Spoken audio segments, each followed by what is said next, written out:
Breaking moments ago, Donald Trump was just, quote, thunderously booed at Madison Square Garden during the national anthem at the NBA Finals in New York City. According to our own Chris Hayes, who posted on Blue Sky, quote, they tried to show Trump on the Jumbotron during the anthem so people wouldn't boo, but the boos were immediate and so loud they came off the image after a second. Take a listen to this.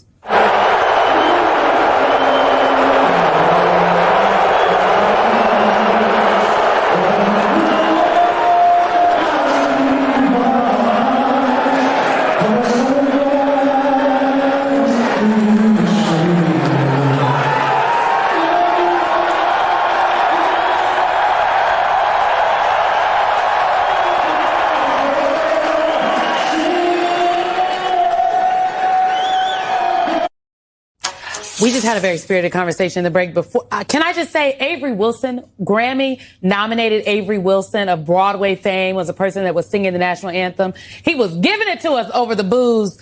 He's a huge Knicks fan, and which is why he was asked, and he's thought of as a good luck charm. But dang, not to have Trump come into your game where you singing. Ooh. And that's tough. And I get the thinking of Madison Square Garden was to, okay, we know this is going to happen, but people won't do it during the national anthem. Well, they did.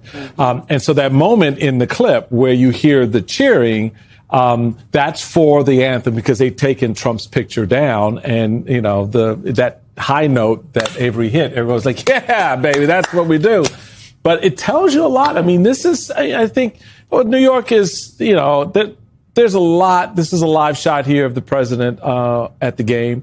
You know, I think, as we were saying earlier, looking very spirited. Very spirited. Very excited. But Alicia, this goes to what we were talking about before, why presidents generally don't insert themselves into big mega events like this, because this is really a people's moment. This is a New York moment.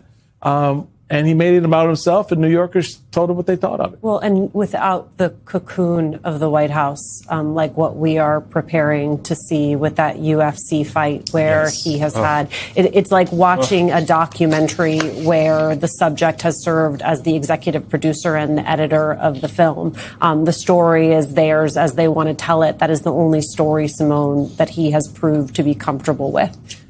The president looks so unhappy, Alicia. Just so unhappy. No one made you be here. This is not a profile in courage. I don't even know what we can call this, but this is what I will say about this whole thing. Why are all these cabinet secretaries at the Knicks game tonight? Why is Steve Witkoff at the Knicks game on the day that we're about 100 days into the war with Iran that he and Jared Kushner were negotiating the end to? Why is Steve Witkoff at the game? Iran apparently walked away from the talks today, and now Israel and Iran are fighting again. What is going on? We have lost the plot. They want us to be talking about everything else except the fact that gas is too damn high, that the prices are very high, and that the war is still raging and the Strait of Hormuz is still closed. And that's the summation of it right there. I mean, you take what Simone just said with that backdrop.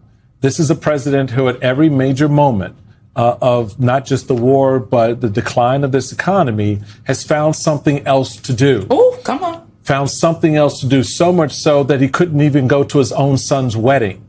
So the priorities for this man are displaced would be kind, but they do speak, I think, to a broader problem that the country needs to reconcile itself with come November.